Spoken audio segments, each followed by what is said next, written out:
Terus bagaimana hubungan dengan anak saya yang sekolah di pesantren, Pak? Ini mau nanya Kita sudah bersuci atau berwudu. Terima kasih, Kemudian Bapak. wudunya batal. Wudunya batal.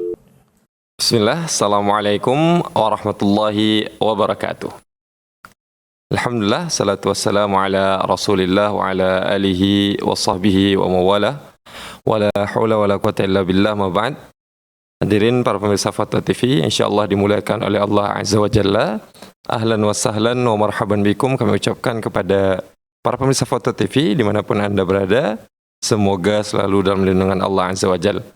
Ya, Alhamdulillah, segala puji bagi Allah yang telah memberikan kepada kita kesempatan sehingga kita masih bisa menyapa kembali para pemirsa Fatwa TV dimanapun Anda berada, tentunya melalui program live interaktif kesayangan kita semua. Program live interaktif insya Allah pada kesempatan kali ini bertemakan live ekonomi Islam yang akan dibimbing langsung oleh Al-Ustadz Dr. Erwandi Tarmidhi Hafidhullah Ta'ala. Dan Alhamdulillah kita telah terhubung bersama Al-Ustadz Dr. Erwandi Tarmidhi di kediaman beliau. Mari sama-sama kita sapa beliau terlebih dahulu. Ya. Assalamualaikum warahmatullahi wabarakatuh, Ustaz. Assalamualaikum warahmatullahi wabarakatuh. Kaifal akhbar, Ustaz? Khair al-akhbar tayyibah. Alhamdulillah tayyibah. Baik Ustaz, insyaAllah kita akan mengambil waktu Ustaz selama 1 jam mendatang lebih kurang nantinya Ustaz untuk menjawab pertanyaan-pertanyaan para pemirsa Fatwa TV, Ustaz. Ya. Silahkan. InsyaAllah, syukran Ustaz atas kesediaannya. Baik, sebelum kita mulai program live interaktif kita pada kesempatan kali ini, ada beberapa pengumuman yang mungkin ingin kami sampaikan kepada para pemirsa Fatwa TV dimanapun Anda berada. Bahwasanya program live interaktif Fatwa TV memungkinkan para pemirsa untuk bisa bertanya langsung kepada Al-Ustadz Dr. Erwandi Tarmidhi Hafizallah Ta'ala, tentunya dengan tema yang telah kita tentukan, yaitu ekonomi Islam. Jadi bagi para pemirsa yang memiliki pertanyaan-pertanyaan seputar ekonomi Islam, bisa nantinya menghubungi nomor layanan kami di 021 2123 2333. Mengulangi sekali lagi, bagi para pemirsa yang ingin bertanya langsung kepada Al-Ustadz Dr. Erwandi Tarmidhi, bisa menghubungi nomor layanan kami nantinya di 021 2123 2333. Ya. Kemudian kami juga ingin mengajak para pemirsa Fatwa TV dimanapun Anda berada untuk bisa berjuang bersama kami menyebarkan dakwah Islam ini melalui rekening aktif yang bisa Anda saksikan di layar kaca televisi Anda semua. Ada atas nama Yayasan Pilar Media Komunikasi dan juga atas nama Dewan Fatwa Perhimpunan Al-Irsyad. Ya, kemudian tak lupa pula kami ingin menyapa para pemirsa Fatwa TV dimanapun Anda berada yang juga telah mengikuti acara ini melalui siaran radio. Ahlan wa sahlan wa marhaban bikum. Ya, mungkin tidak ingin memperpanjang lagi mukadimah Ustaz, kita akan mulai membuka layanan interaktif. Jadi bagi para pemirsa, kami persilahkan untuk bisa menghubungi nomor layanan kami. Dan sembari kita menunggu penelpon menghubungi nomor layanan kita, kami akan membacakan beberapa pertanyaan yang telah masuk di Dewan Redaksi, Ustaz. Ya, untuk pertanyaan pertama pada kesempatan kali ini, pertanyaan dari Mat Arawi di Jawa Timur, Kabupaten Nganjuk. Beliau bertanya, Bismillah, Assalamualaikum warahmatullahi wabarakatuh, Ustaz. Teman saya beli borongan bawang merah yang masih di sawah, baru di DP 10%, kemudian selang 1 hari oleh teman saya dijual lagi. Pertanyaannya ialah, apakah diperbolehkan jual beli seperti itu, Ustaz? Syukran jazakumullah khairan. Alhamdulillah rabbil alamin wa bihi nasta'in wa nusalli wa nusallim wa nubarik ala nabiyyina Muhammadin wa alihi wa sahbihi ajma'in wa ba'du.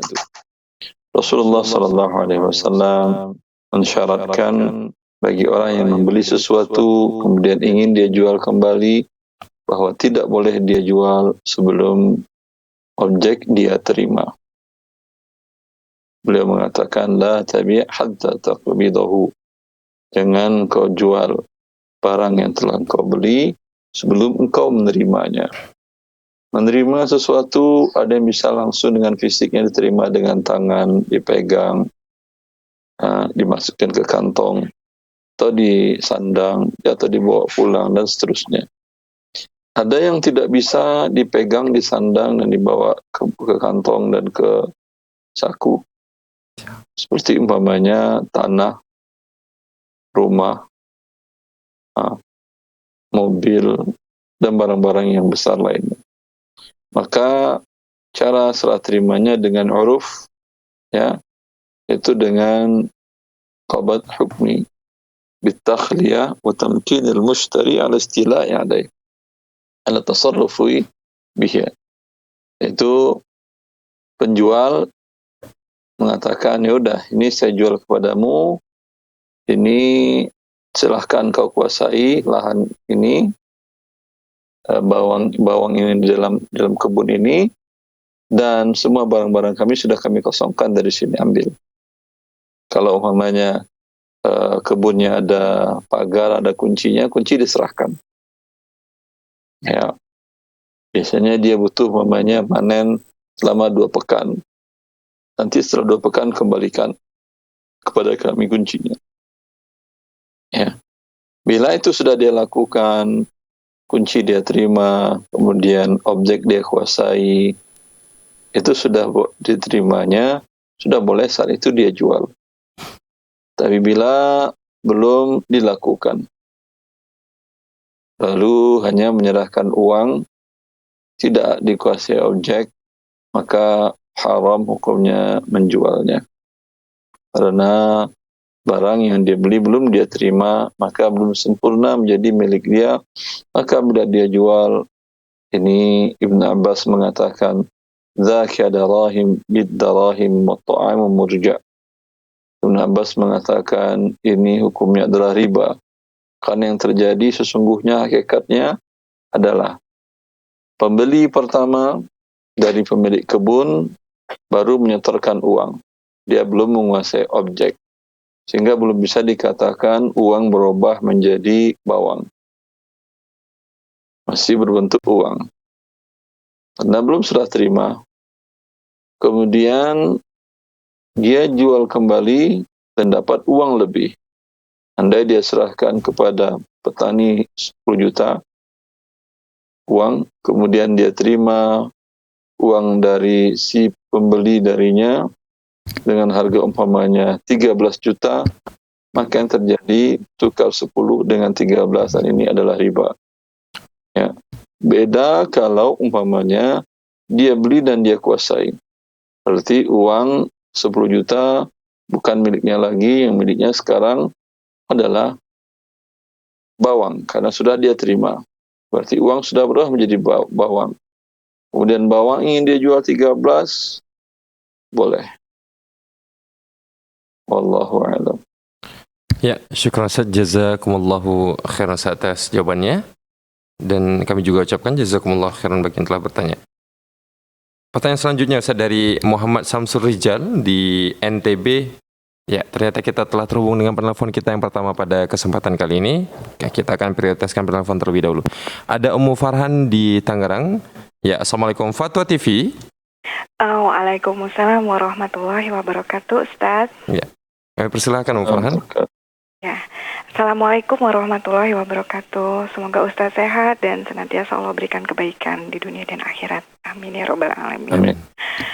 Ustaz, Afwan, karena ada 2 pertanyaan. Izin, apakah boleh Ustaz? Ya, silakan. Iya, pertanyaan pertama mengenai BPJS Mandiri.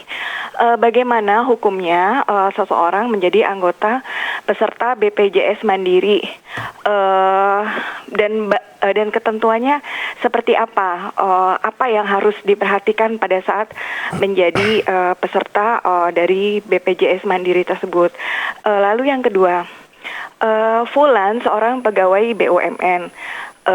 Karena jabatannya akhirnya beliau memperoleh tunjangan komunikasi dan tunjangan transport bensin dan mobil dari kantornya. Nah, karena tunjangan komunikasi dan bensin ini alhamdulillah besar ya Ustadz. Jadi seperti untuk telekomunikasi, selain untuk ponsel Fulan juga memasang wifi di rumahnya. Nah, dan digunakan oleh seluruh anggota keluarga. Itu bagaimana hukumnya? Nah, sedangkan untuk bensin, karena Fulan itu misalnya ke Jakarta, kerja dari Tangerang ke Jakarta, kerjanya misalnya macet segala macam, jadi jarang membawa mobil pribadi.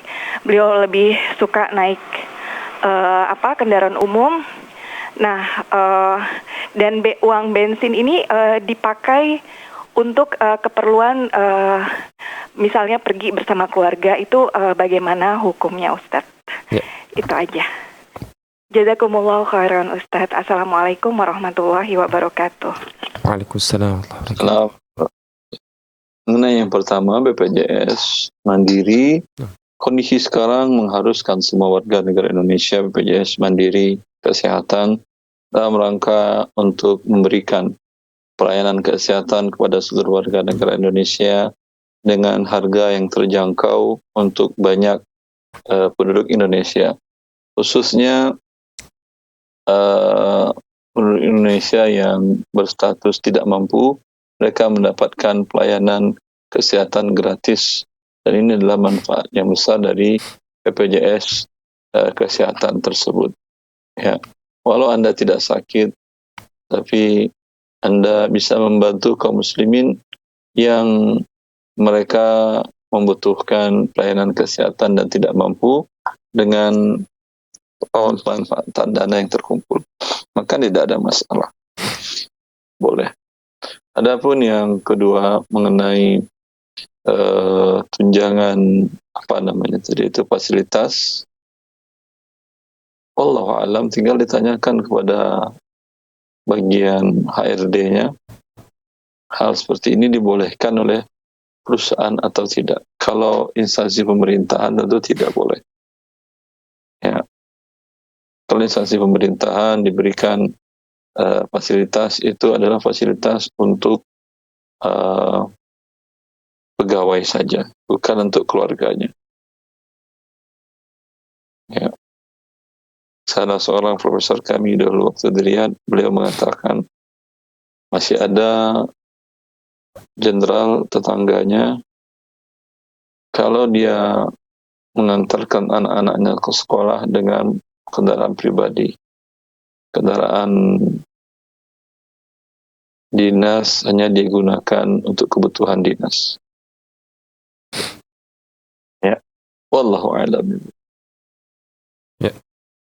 Syukur Ustaz, jazakumullahu khairan atas jawabannya, dan kami juga ucapkan jazakumullahu khairan kepada Ummu Farhan yang telah bertanya. Ya, taib, kita akan lanjutkan ke membacakan pertanyaan yang telah masuk di Dewan Redaksi Ustaz. Pertanyaan selanjutnya, pertanyaan yang dari Muhammad Samsur Rijal dari Nusa Tenggara Barat, Kabupaten Lombok Barat. Beliau bertanya, Bismillah, Assalamualaikum warahmatullahi wabarakatuh. Afwan Ustaz, saya selaku pengurus masjid dan menyimpan uang masjid, bolehkah saya meminjamkan uang tersebut? Saya pinjam untuk kepentingan pribadi sebelum uang masjid tersebut dipakai untuk kebutuhan masjid. Syukran, jazakumullahu khairan Ustaz. Kalau Anda sebagai bendahara masjid, pengurus masjid, itu status uang amanah. Amanah tentu tidak boleh Anda pakai. Ya, tapi itu umpamanya kalau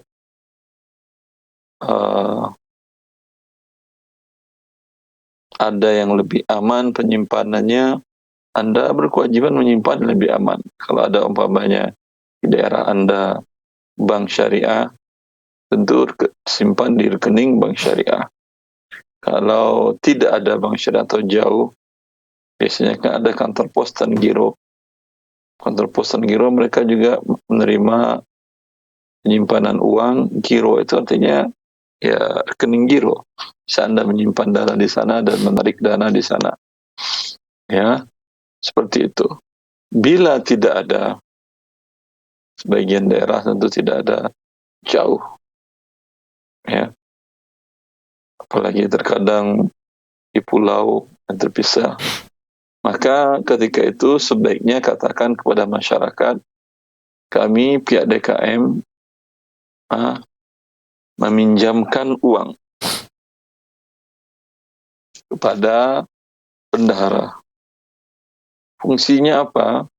Kalau dipinjamkan, kalau hilang dia bertanggung jawab. Tapi tentu ketua kalau bertindak untuk meminjamkan, dia mengambil barang jaminan. Karena tidak mampu dibayar, sedangkan masjid membutuhkan biaya operasional, tentu akan terhalangi kegiatan dari rumah Allah Azza wa Jalla tadi. Seperti itu. Adapun tidak ada kepentingan untuk mengamankan dana masjid. Ada umpamanya seperti tadi minimal ada kantor pos dan giro, tidak boleh Anda pinjamnya. Tidak boleh Anda pakai untuk pinjam dana masjid tersebut. Wallahu a'lam.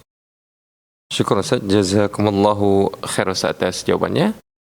Ya, pertanyaan selanjutnya Ustaz dari Muhammad Ilham Sudrajat dari Kabupaten Bandung, Jawa Barat.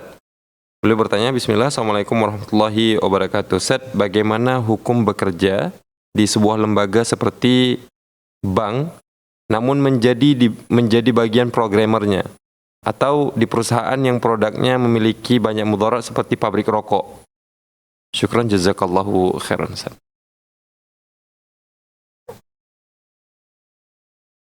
Bekerja di lembaga yang diharamkan syariat seperti pabrik rokok atau di lembaga keuangan konvensional, tempat riba, walau Anda bagian apapun juga, di bagian IT dan ataupun bagian cleaning service atau di bagian maintenance gedung dan lainnya, itu ikut berarti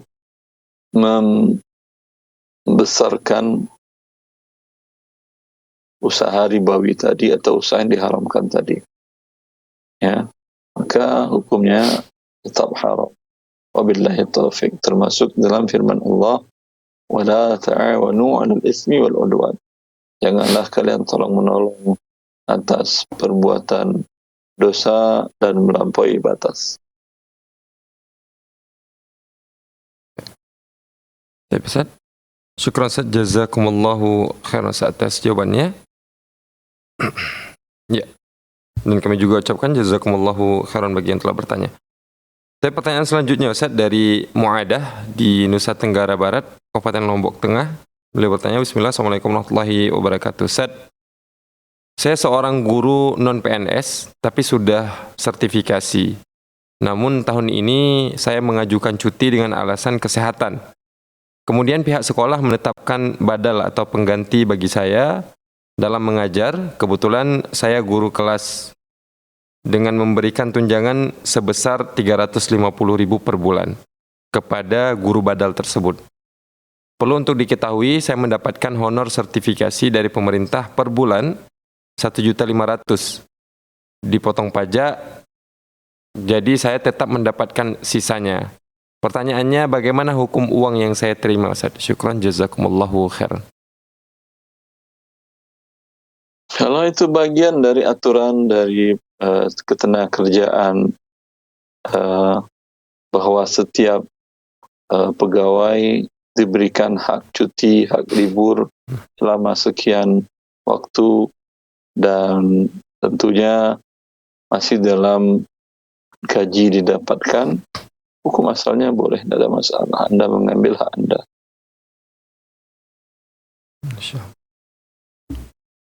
Syukran Ustaz, jazakumullahu khairan Ustaz atas jawabannya. Ya, pertanyaan selanjutnya Ustaz dari Muhammad Mahfud di Kabupaten Pemalang, Jawa Tengah. Saya memiliki usaha pengkreditan barang. Pertanyaannya, apakah barang-barang yang telah saya kreditkan diperhitungkan dalam perhitungan zakat mal, padahal harta tersebut dalam bentuk piutang. Ya, bagaimana ini Ustaz? Syukran jazakumullahu khairan. Allah ya. Kalau usahanya adalah halal, kredit barang dibeli, setelah dibeli dijual, ya tidak ada denda keterlambatan, ya tidak ada penalti, tidak ada pertambahan bila terlambat, maka hukum asalnya boleh. Dan ia terkena zakat barang dan zakat uang, termasuk zakat piutang. Ya, umpamanya Anda lihat mana piutang yang perkiraan lancar, maka itu dimasukkan ke dalam harta yang dizakatkan. Yang tidak lancar tidak. Insyaallah. Syukran Ustaz, jazakumullahu khairan Ustaz atas jawabannya. Ini ada pertanyaan lanjutan mungkin Ustaz, masih berhubungan dengan zakat mal, dari Muhammad Arif Budiman di Kabupaten Sukoharjo, Jawa Tengah. Bismillah Ustaz, mohon dijelaskan terkait dana berikut ini, apakah dikeluarkan sebagai zakat mal setiap tahunnya, digabung dengan harta lain yang dimiliki? Mohon beserta penjelasannya. Yang pertama Ustaz, dana yang tersimpan sebagai dana pensiun, bukan jam sostek. Kemudian yang kedua, dana yang tersimpan dalam program ketenaga kerjaan jam sostek. Kemudian yang ketiga, dana yang sedang dikelola dalam skema mudharabah atau murabahah, yang mana belum selesai kerjasamanya. Atau ini masuknya di zakat perdagangan Ustaz. Kemudian yang keempat, dana yang sedang dipinjam, dan yang kelima, dana setoran daftar haji. Jazakumullahu khairan. Satu-satu dulu. Ya, yang pertama tadi Ustaz, dana yang tersimpan sebagai dana pensiun, tapi bukan dana jam sostek Ustaz. Tidak bisa diambil kapan juga. Tidak disebutkan sih di sini Ustaz. Kalau bisa diambil kapanpun juga, ya maka itu terkena zakat 100% kali 2,5%. Terus kedua, dana yang tersimpan dalam program ketenaga kerjaan jam sostek Ustaz. itu bisa diambil tidak? Setahu saya tidak bisa diambil. Ya. Ya. Pada saat diterima, dikeluarkan 2,5% zakat sekali saja. Terus? Kemudian yang ketiga Ustaz, dana yang sedang dikelola dalam skema mudharabah atau murabahah, yang mana belum selesai kerjasamanya. Apakah ini masuk ke dalam zakat perdagangan atau ke zakat mal tadi Ustaz? Zakat perdagangan dengan zakat rupiah disatukan. Disatukan Ustaz. Kalau tadi bentuknya mudharabah, asetnya ada barang, ada uang, ada piutang lancar, semuanya terkena zakat. Murabahah juga begitu. Kalau ada barang yang belum dijual atau belum diserahkan dan masuk tempo zakat, itu dikenakan zakat. Bila sudah terjual, tinggal ada piutangnya kalau lancar dikenakan zakat. Kalau tidak lancar, kapan dia bayar? Keluarkan saat diterima aja 2,5%. Ya. Yang keempat tadi Ustaz, dana yang sedang dipinjam. Kalau di tangan orang yang mampu membayar dan tidak menunda, iya, itu dikenakan zakat. Kalau tidak, ya, maka nanti kapan Anda terima, zakatkan sekali saja. Kalau sudah berlalu bertahun-tahun. Kemudian yang terakhir Ustaz, dana setoran daftar haji Ustaz. Tidak ada zakatnya, sudah Anda setorkan. Syukran Ustaz, jazakumullahu khairan atas jawabannya. Dan kami juga ucapkan jazakumullahu khairan bagi yang telah bertanya. Tapi mungkin sebelum kita mulai melanjutkan kembali pertanyaannya, kami ingin menyampaikan kepada para pemirsa Foto TV dimanapun Anda berada, bahwasanya program live interaktif Foto TV memungkinkan para pemirsa untuk bisa bertanya langsung kepada Al Ustadz. Jadi bagi para pemirsa, yang ingin bertanya tentang ekonomi Islam bisa menghubungi nomor layanan kami di 021 2123 2333. Ya. Dan kami masih membuka kesempatan untuk bagi para pemirsa bertanya langsung kepada Al-Ustadz Dr. Erwandi Tanwizi, hafizallahu taala. Ya, sepertinya masih belum ada penelpon yang masuk. Ustadz, kita akan melanjutkan pertanyaan. Selanjutnya dari Kota Tangerang Selatan, Ustadz.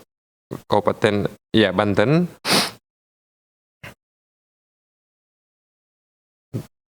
Pertanyaan dari Melania Fitri. Beliau bertanya, Bismillah, Assalamualaikum warahmatullahi wabarakatuh. Ustaz,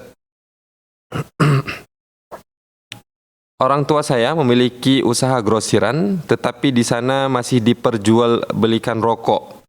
Saya sudah berupaya untuk menasehatkan kepada orang tua untuk berhenti, tapi mereka enggan dengan dalih rokok lebih banyak labanya dibandingkan yang lain dan paling banyak pembelinya. Mohon nasihatnya untuk saya sebagai anak harus bagaimana Ustaz menghadapi semua ini. Syukran, jazakumullahu khairan Ustaz. Allah. Anda tetap terus menasihati orang tua. Ya. Ingatkan bahwa sebagaimana dia menyebabkan anak-anak kaum muslimin dan kaum muslimin terkena penyakit akibat dampak rokok tersebut, seperti itu juga Allah akan memberikan musibah kepada dia. Ya. Dan terus doakan kepada Allah agar Allah memberikan hidayah kepada kedua orang tua Anda. Wallahu a'lam. Insyaallah. Syukran Ustaz, jazakumullahu khairan Ustaz atas jawabannya. Pertanyaan selanjutnya Ustaz dari Jawa Barat, Kabupaten Majalengka, yang bertanya bernama Maulidiyah Nur Fitri. Beliau bertanya, Bismillah, Assalamualaikum warahmatullahi wabarakatuh. Ustaz, izin bertanya Ustaz, saya sedang bekerja di sebuah instansi rumah sakit yang dimana gajinya minim sekali. Saya bekerja di rumah sakit itu karena orang tua saya menginginkan saya bekerja dekat dengan rumah saja. Sedangkan saya sebenarnya masih ingin mencari pekerjaan di luar daerah agar bisa mendapatkan penghasilan yang lebih. Bagaimana seharusnya saya menyikapi hal tersebut? Mohon nasihatnya Ustaz. Syukran, jazakumullahu khairan. Yang bertanya perempuan Ustaz. Ya. Wallahu a'lam. Ya. Anda perempuan dekat dari orang tua Anda, ayah ibu Anda. Ya, tentu ini lebih baik bagi dunia dan akhirat Anda dan diri Anda sendiri. Masalah rezeki, Allah memberikan dimanapun Anda berada. Ya. Apalagi Anda bekerja di rumah sakit, mungkin gajinya minim, tapi setiap tindakan yang Anda lakukan, setiap pekerjaan Anda lakukan, niatkan membantu, memudahkan kaum muslimin, orang-orang yang sakit. Membantu makhluk hidup saja. Seorang wanita pezina yang melihat seekor anjing kehausan, lalu dia wanita ini masuk ke dalam sumur mengambil air dengan dia gigit sepatunya untuk menampung air, dan dia kemudian beri minum anjing itu. Ya, Rasulullah mengatakan Allah mengampuni dosa-dosa wanita itu dampak dari kasih sayangnya kepada makhluk anjing. Ya, ini yang berobat bukan hewan anjing, tapi manusia, dan ada banyak kaum muslimin di sana. Ya, dan alhamdulillah Anda tidak seperti perempuan tadi. Tentu keberkahan dari setiap pekerjaan Anda lebih baik daripada harta yang mungkin Anda dapatkan di kota lain, juga mungkin tidak. Jangan berpikir kalau Anda di kota lain akan dapat gaji yang lebih besar. Ya. Wallahu a'lam. Insyaallah, syukran Ustaz, jazakumullahu khairan atas jawabannya. Ya, dan kami ucapkan jazakumullahu khairan kepada seluruh pemirsa yang telah mengirimkan pertanyaan. Kita masih ada waktu, kita akan lanjutkan pertanyaan dari Dewan Redaksi Ustaz. Pertanyaan selanjutnya dari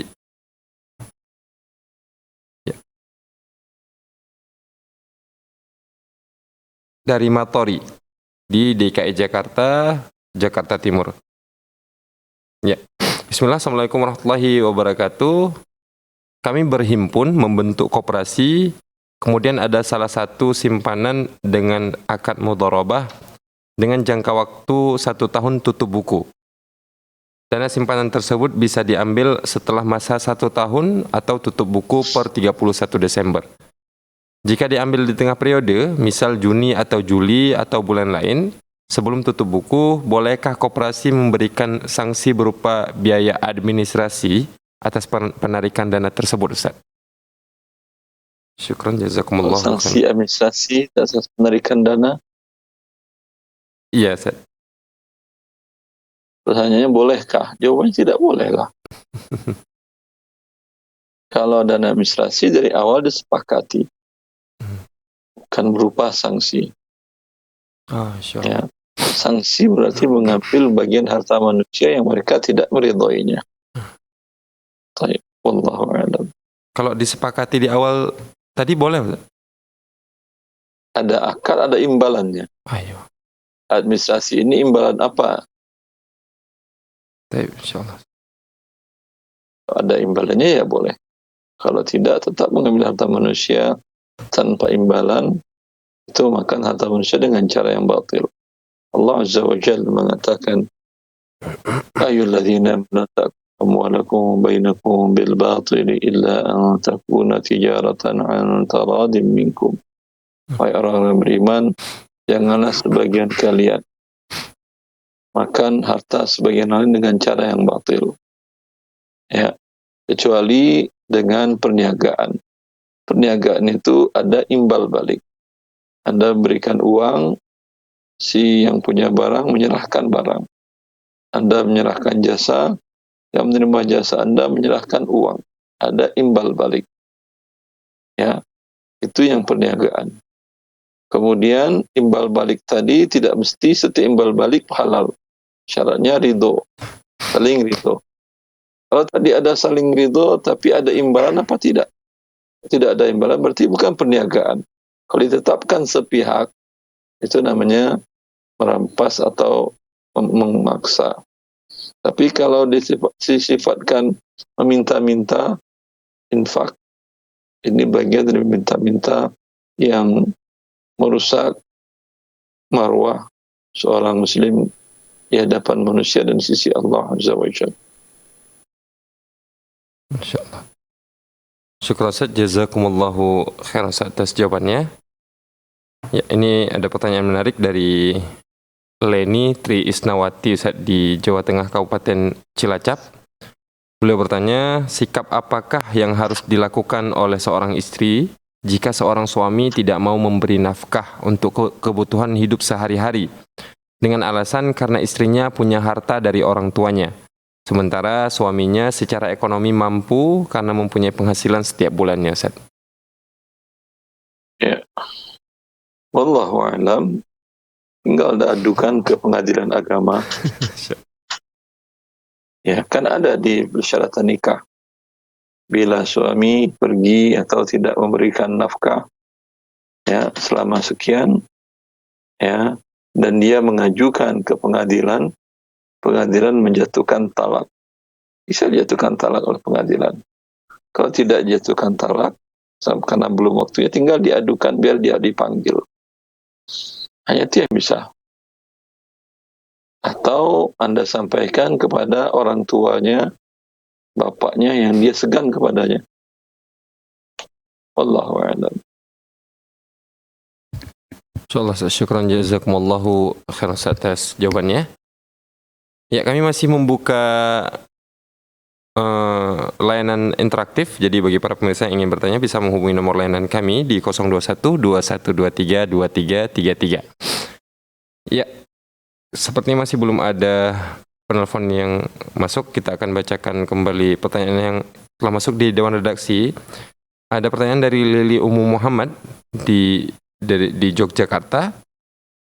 Beliau bertanya, Bismillah, Assalamualaikum warahmatullahi wabarakatuh. Ustaz, bolehkah bila ada saudara yang memberikan pinjaman untuk umroh dan insya Allah Ta'ala ada jaminan untuk mengembalikannya, ingin mengumrohkan orang tua, sudah ada dana hanya untuk mencukupkannya agar bisa segera menunaikan ibadah umrohnya, tidak menunda-nunda.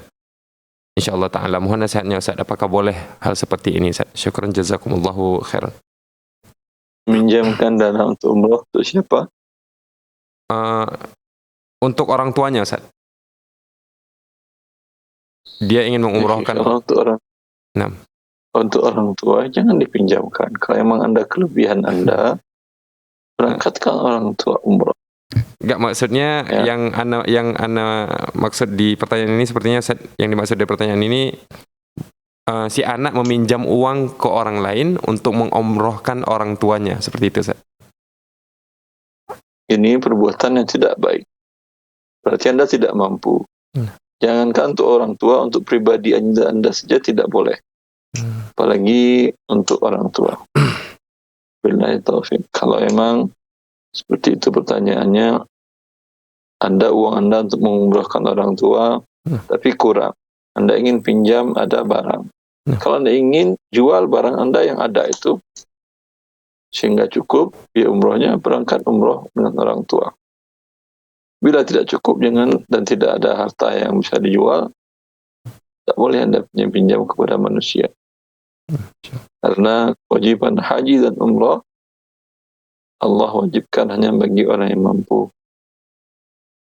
Insyaallah. Syukran Ustaz, jazakumullahu khairan atas jawaban dan nasihatnya Ustaz. Kita akan melanjutkan pertanyaan selanjutnya Ustaz dari Muhammad Iqbal Pratama di kota. Ya. Ternyata sudah ada penelpon yang masuk. Ustaz, kita dahulukan penelpon terlebih dahulu. Ya. Ada Ummu Yazid dari Aceh. Kita akan sapa terlebih dahulu. Assalamualaikum Fatwa TV. Iya, waalaikumsalam. Gini Ustadz, izin saya bertanya. Silakan. Ini kan perkumpulan ibu-ibu Dharma Wanita. Setiap bulan itu mengumpulkan uang 100.000. Ya, sepertinya terputus sambungannya dari Ummu Yazid. Mungkin nanti Ummu Yazid bisa menghubungi kembali. Ya, sembari mungkin menunggu telepon kembali dari Ummu Yazid. Kita akan bacakan pertanyaan yang sempat tadi terhenti. Pertanyaan dari Muhammad Iqbal Pratama di Kota Bogor, Jawa Barat. Beliau bertanya, Assalamualaikum warahmatullahi wabarakatuh. Ustaz, bagaimana hukumnya bila saya membayar biaya pendidikan saya melalui virtual account karena peraturan lembaga pendidikan tersebut? Prosedur saya yaitu saya mentransfer dengan mengunjungi bank tanpa menabung terlebih dahulu. Lalu saya memberikan uang kartal kepada bank untuk ditransfer ke virtual account saya yang dibuat oleh lembaga pendidikan. Yang transfernya tanpa biaya admin. Bagaimana hukum transfer tanpa biaya admin tersebut? Apakah ada unsur riba? Tidak ada masalah, boleh. Allah. Syukran Ustaz, jazakumullahu khairan atas jawabannya.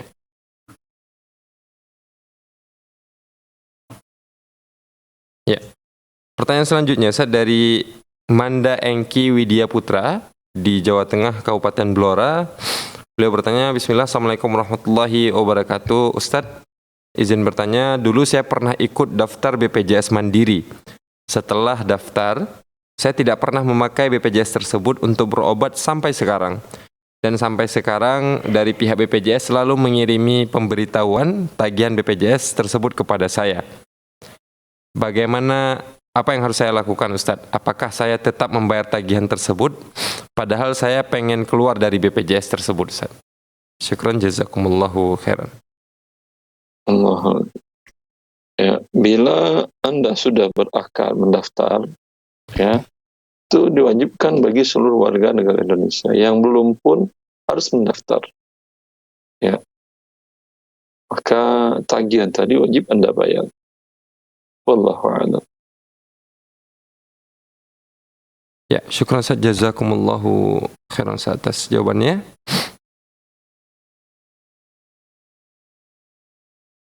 Pertanyaan selanjutnya Ustaz.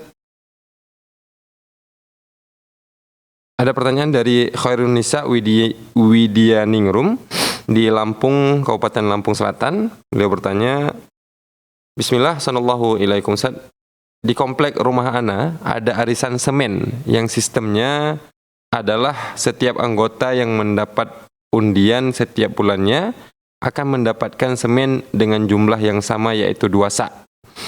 Tapi setiap anggota membayar arisan setiap bulannya itu tergantung dari harga semen tersebut di setiap bulannya, Ustaz. Karena harga semen berubah-ubah. Bagaimana hukumnya arisan barang yang sistemnya seperti ini, Ustaz? Syukran jazakumullahu khairan. Ya, diterimanya semen atau uang? Terimanya semen, Ustaz. Bayar uang. Yang diterimanya semen, yang dikumpulkan ini uang. Semennya kapan terimanya? Ketika muncul undian per setiap bulannya, Ustaz.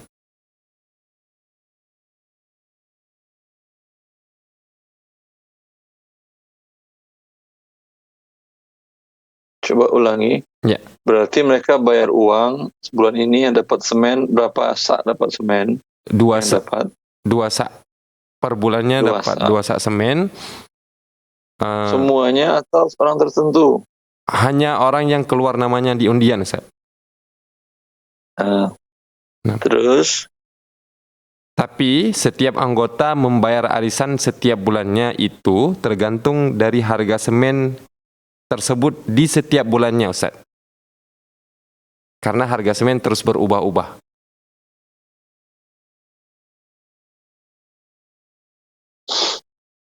wallahu alam, tidak ada masalah.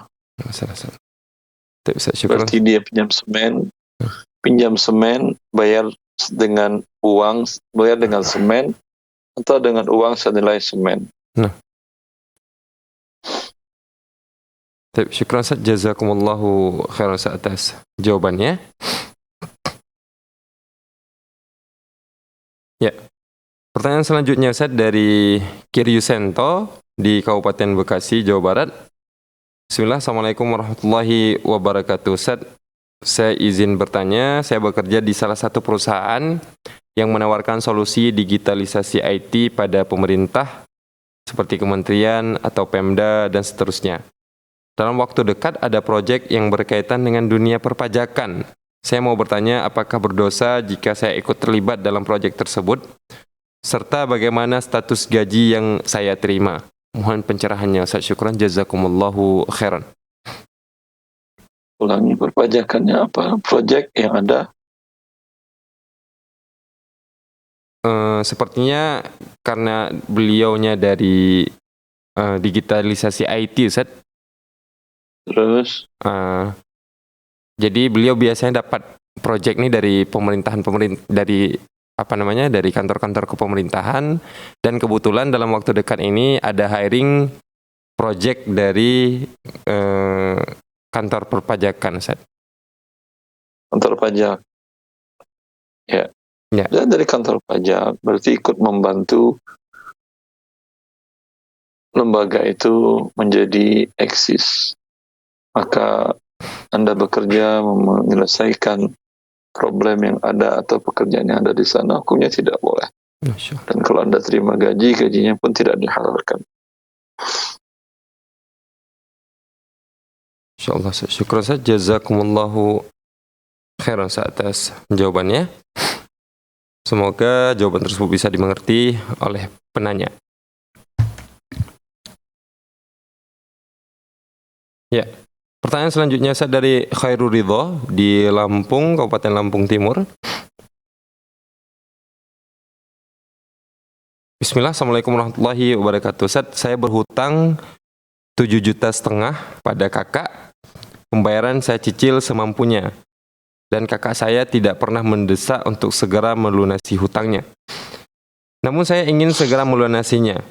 Jika keluarga saya hendak membayar zakat mal, bolehkah saya mengajukan diri meminta diberi zakat untuk melunasi hutang?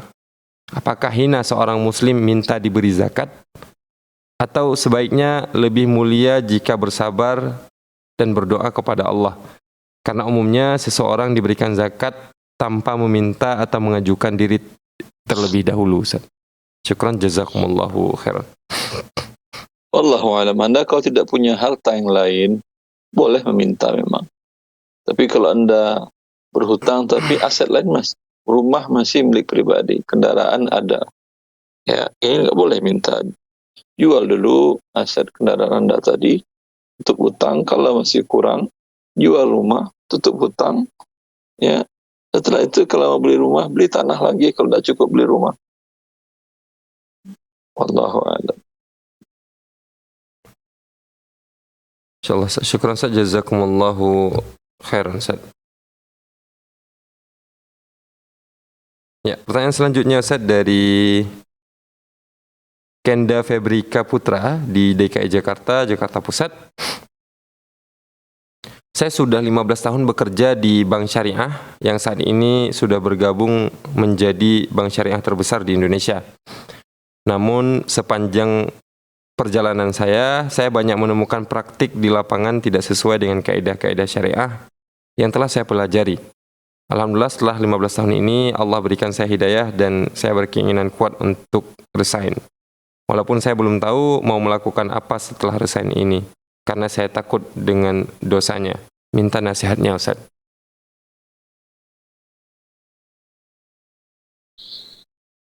Wallahu alam. Anda pelajari syariat Allah dengan baik dan Anda lakukan yang sesuai dengan syariat Allah tempat bekerja Anda, di divisi Anda. Itu yang bisa Anda lakukan sehingga pun Anda resign tidak memperbaiki kondisi. Ya, karena ini adalah lembaga syariah. Lembaga syariah, Anda berhak untuk menyatakan kesyariahannya bila tidak sesuai dengan Al-Quran dan Sunnah dan perkataan para ulama-ulama yang dahulu sampai yang kontemporer. Ya. Tapi kalau Anda tidak kuat dan tidak mampu dan rasanya berat, ya jalan yang terbaik untuk mengamankan diri dan agama Anda. Wallahu a'lam. Syukran Ustaz, jazakumullahu khairan. Pertanyaan selanjutnya Ustaz, masih ada waktu. Pertanyaan dari Kamaludin di Banten, Kota Tangerang Selatan. Yayasan saya bertransaksi dengan suatu bank.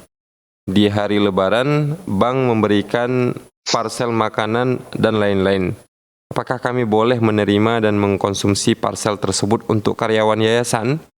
Jika tidak boleh, apa yang harus kami lakukan pada makanan parsel tersebut, Ustaz? Uangnya nilai dengan uang. Uangnya berikan ke yayasan. Barangnya silakan Anda makan parsel. Tapi kalau Anda pihak yayasan juga para fakir miskin, boleh untuk Anda. Syukran Ustaz, jazakumullahu khairan Ustaz atas jawabannya. Ya.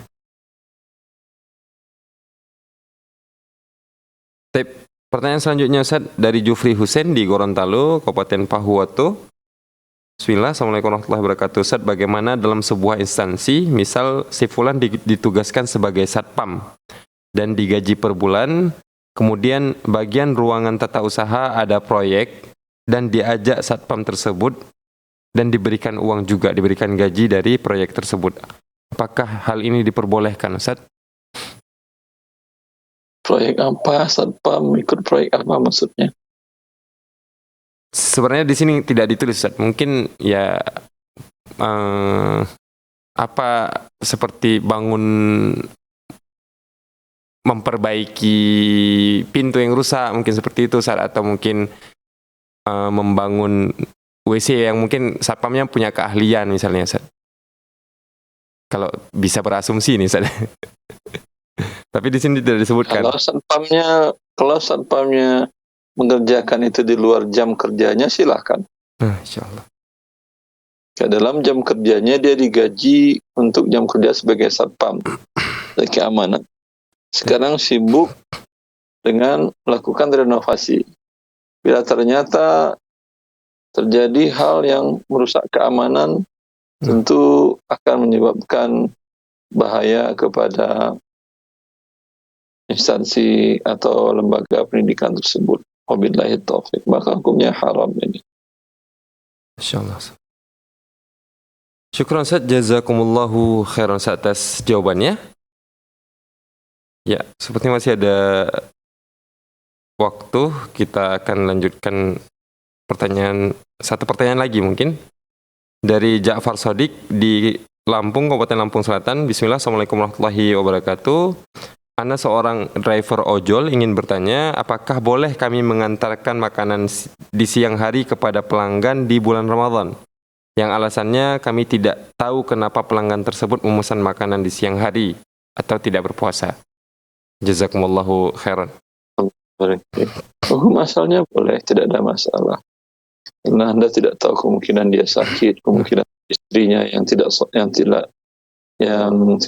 puasa memang, dan seterusnya. Wallahu a'lam. Ya, syukran Ustaz, jazakumullahu khairan Ustaz atas jawabannya. Dengan berakhirnya jawaban tadi, maka kita akan tutup perjumpaan kita pada kesempatan kali ini, Ustaz. Kami ucapkan syukran jazakumullahu khairan Ustaz atas kebersamaannya. Alhamdulillah pada kesempatan kali ini kita sepertinya menjawab lebih dari 15 pertanyaan ini sepertinya Ustaz, Masya Allah. Syukran Ustaz atas ilmunya yang bermanfaat. Semoga Allah senantiasa menjaga kesehatan Ustaz dan diberikan umur yang panjang dan keberkahan umur tentunya. Ya. Syukran, jazakumullahu khairan juga kami ucapkan kepada seluruh pemirsa Foto TV dimanapun Anda berada yang telah mengikuti program acara kita pada kesempatan kali ini dari pertama hingga selesai, terutama bagi para pemirsa Foto TV yang telah mengirimkan pertanyaannya melalui Dewan Redaksi kami, dan terkhusus juga bagi para pemirsa Foto TV yang telah menghubungi nomor layanan kami tentunya. Mengucapkan sekali lagi syukran, jazakumullahu khairan. Ya, dan tak lupa pula kami ingin mengajak kembali para pemirsa Foto TV dimanapun Anda berada untuk bisa berjuang bersama kami menyebarkan dakwah Islam ini melalui rekening aktif yang bisa Anda saksikan di layar kaca televisi Anda semua.